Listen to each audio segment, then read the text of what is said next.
Hello friends, आज हम लोग डिस्कशन करने वाले हैं डेंटल एब्सेस के बारे में। डेंटल एब्सेस मतलब कि जो मुंह में पस पीप की समस्या होने लगती है उसके बारे में।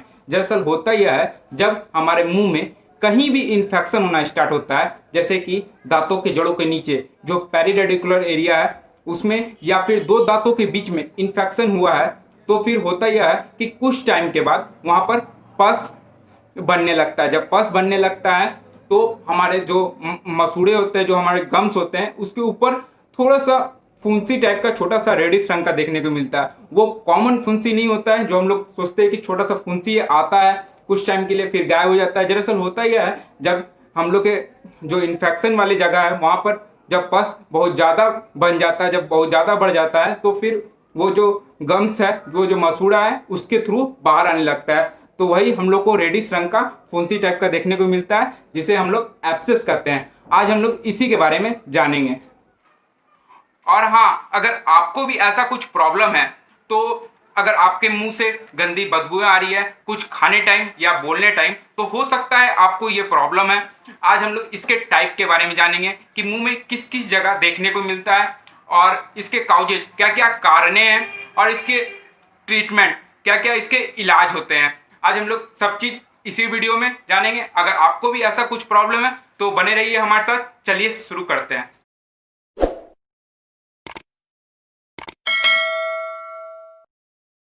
सबसे पहले हम लोग रीजन जान लेते हैं, उसके बाद किस किस जगह देखने को मिलता है वो जानेंगे।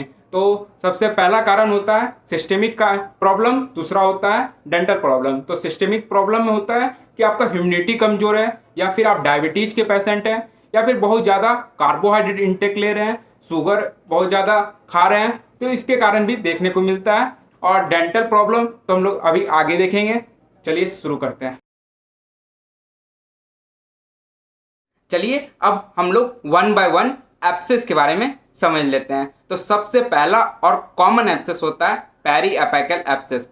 उसमें होता यह है, जब दांतों में कीड़ा लगता है तो उस टाइम हम लोग इग्नोर करते हैं, क्योंकि उस टाइम हम लोग को पेन नहीं करता है, और हल्का फुल्का पेन करता है तो हम लोग पेन किलर खा लेते हैं। तो धीरे धीरे पेन किलर खाने से हम लोग का पेन ठीक होता है, हल्का पेन हो रहा है तो पेन कम हो जाता है, बट इन्फेक्शन तो कम नहीं होता, जिसके कारण इन्फेक्शन धीरे धीरे दांतों के जड़ों के नीचे पहुंच जाता है, और वहां पर पस बनने लगता है। कुछ टाइम के बाद जो पस बनने लगता है तो उसी को हम लोग पेरी एपिकल एब्सेस कहते हैं।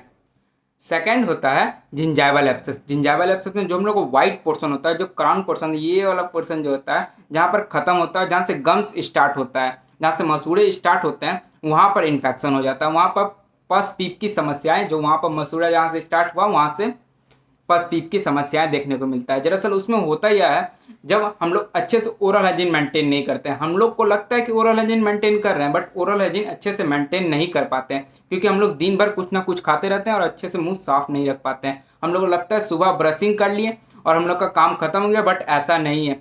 हम लोग को जब कुछ खाएं तो हम लोग को अच्छे से मुंह साफ करना चाहिए, बट नहीं कर पाते हैं, जिसके कारण शुरुआत में तो प्लाक टाइप का जमा होता है जो हम लोग को दिखता नहीं है, और बाद में जाकर कैलकुलस पत्थर टाइप का देखने को मिलता है। और कुछ टाइम के बाद वहाँ पर पस पीप की समस्याएं भी होने लगती है, जिसे हम लोग जिंजाइवल एब्सेस कहते हैं। ये हम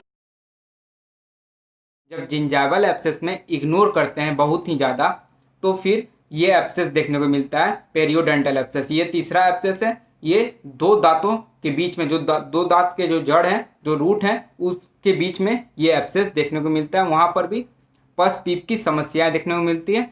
कारण सेम है, हम लोग अच्छे से ओरल हाइजीन मेंटेन नहीं करते हैं, बहुत ही ज़्यादा ओरल हाइजीन मेंटेन नहीं करते हैं, तब ये वाला एब्सेस देखने को मिलता है। हम लोग ने जाना सबसे पहले पेरी एपिकल एब्सेस, उसके बाद जिंजाइवल एब्सेस, और उसके बाद पेरिडोंटल एब्सेस। अब आता है पेरी कोरोनल एब्सेस। उसमें होता क्या है, जो क्राउन होते हैं, क्राउन जो हम लोग ने समझा, जो व्हाइट पोर्शन जो होता है, हमने बताया था ना पहले, व्हाइट पोर्शन जो होता है वो, उसके ऊपर जब मसल जो होते हैं, जो गम्स होते हैं, जो मसूड़े होते हैं, वो आ जाते हैं, और वहाँ पर इन्फेक्शन होने लगता है। जब गम्स आ जाते हैं तो फूड लॉजमेंट के कारण जो कुछ फूड पार्टिकल है वो फंस जाता है, उसके कारण धीरे धीरे पस पीप की समस्या होने लगती है।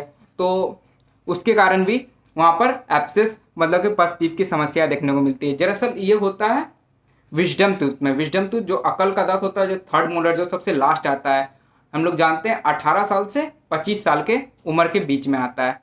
तो उसके पास बहुत ही कम स्पेस बचता है, क्योंकि एक तरफ सारे सारे दांत आ गए रहते हैं और एक तरफ हड्डी रहते हैं, एक तरफ सेकंड मोलर रहते हैं, तो उसके पास कम स्पेस बनता है। और ऊपर से मसल्स होते हैं, ऊपर से मसूड़ा होता है, जो निकलने में उसको बहुत ही प्रॉब्लम होता है, उसको फाड़ कर निकलना पड़ता है। जब वो निकलता है तो बहुत ही प्रॉब्लम होता है, बहुत ही दर्द होता है। 7 से 8 दिन तो हम लोग को पेन ही करता है जब वो विजडम टीथ आने वाला होता है। तो अक्सर दरअसल होता यह है, जब हम लोग हमेशा खाते रहते हैं तो खाने के कारण वहाँ पर फूड पार्टिकल फंसने लगता है, और जिसके कारण जो जो मसल्स है वहाँ पर फूड पार्टिकल फंस रहा है बार बार, तो वहाँ पर धीरे धीरे इन्फेक्शन होता है और बाद में पस पीप की समस्या आने लगती है, जिसे हम लोग कोरोनल एब्सेस कहते हैं। ये बहुत ही कॉमन एब्सेस है, बहुत केस ये देखने को मिलता है। अब हम लोग थोड़ा ट्रीटमेंट के बारे में जान लेते हैं। तो सबसे पहला है पेरिएपिकल एब्सेस। उसमें जो दांतों के जड़ों के नीचे इन्फेक्शन हुआ था, जो वहाँ पर पस बन रहा था, तो सबसे पहला एडवाइस किया जाता है आरसीटी के लिए। आरसीटी का वीडियो मैंने बनाया है, अगर आपको आरसीटी नहीं जानते हैं कि कैसे होता है, क्या होता है, तो आप मेरे वीडियो जाकर देख सकते हैं। तो सबसे पहला ट्रीटमेंट किया जाता है आरसीटी। आरसीटी से ठीक किया जाता है, आरसीटी एडवाइस किया जाता है। अगर एब्सेस बहुत ही ज़्यादा बढ़ चुका है तो जहाँ पर इन्फेक्शन है वहाँ पर हल्का सा कट मार्क किया जाता है, और सारा जितना भी गंदगी, जितना भी एब्सेस, जितना भी पस पीप है, सारा निकाल लिया जाता है, और फिर से सूचर, फिर से वहाँ पर टाका मार कर फिर से आपको मेडिसिन चलाया जाता है। और दूसरा, अगर आपको जिंजाइवल एब्सेस है, जो कि मैंने बताया था कि जो जो वाइट पोर्शन है, वाइट पोर्शन जहाँ पर ख़त्म होता है, जहाँ से गम्स स्टार्ट होता है, अगर वहाँ पर गंदगी अगर आपको बहुत ज़्यादा हो गया है या वहाँ पर इन्फेक्शन हो रहा है और वहाँ पर पस पीप की समस्या है, तो आपको डीप स्केलिंग के लिए आपको एडवाइस किया जाएगा। उसमें होता क्या है, जो डेंटल इंस्ट्रूमेंट की मदद से आपके दांतों को अच्छे से साफ़ किया जाता है और सारा इन्फेक्शन को ख़त्म किया जाता है। तीसरा होता है पेरियोडोंटल। उसमें होता यह है कि दो दांतों के बीच में इन्फेक्शन होता है, जैसा कि हम लोग जाने थे। उसमें अक्सर डॉक्टर एडवाइस करते हैं, अगर बहुत ही ज़्यादा गंदगी हो गया है, बहुत ही ज़्यादा पस पीप की समस्या हो रही है, तो पेरियोडोंटल फ्लैप सर्जरी। उसमें होता यह है, सारे जो गम्स हैं उसको हटाए जाते हैं और सारी गंदगी, जितनी भी गंदगी है, सबको निकाले जाते हैं, और फिर से जो गम्स है उसको उसी तरह लगा दिया जाता है और उसमें सूचर कर दिया जाता है, उसमें टाका मार दिया जाता है, और फिर आपको मेडिसिन चलाया जाता है। और लास्ट सबसे कॉमन एब्सेस है पेरिकोरोनल एब्सेस। पेरिकोरोनल एब्सेस में होता यह है कि जो मसल्स होते हैं वो दांत के ऊपर आ जाते हैं, तो वो उसको डॉक्टर एडवाइस करते हैं कि साइड कर देते हैं, मतलब कि हटा देते हैं, जो दांतों के ऊपर से हटा देते हैं, जिसके कारण आपका प्रॉब्लम सॉल्व हो जाता है। या फिर आपके दांत होते हैं, जो विजडम टीथ होते हैं, वो अक्सर टेढ़े या फिर ऐसे आते हैं, वो डॉक्टर चेक कर लेते हैं, जो डेंटिस्ट होते हैं वो चेक कर लेते हैं एक्सरे के थ्रू कि आपके दांत सही से ग्रो कर रहे हैं या फिर टेढ़े उड़े कर रहे हैं। अगर टेढ़े कर रहे हैं तो आपको एडवाइस करेंगे कि दांत को निकलवा लेने के लिए, क्योंकि अगर टेढ़े ग्रो करेंगे तो ये सेकंड मोलर को भी प्रॉब्लम कर सकता है, इसीलिए आपको एडवाइस करते हैं कि दांत को निकलवा लेने के लिए। और यही थे पेरिकोरोनल एब्सेस। आशा करते हैं ये वीडियो आपके लिए बहुत ही यूजफुल होगा। Thank you.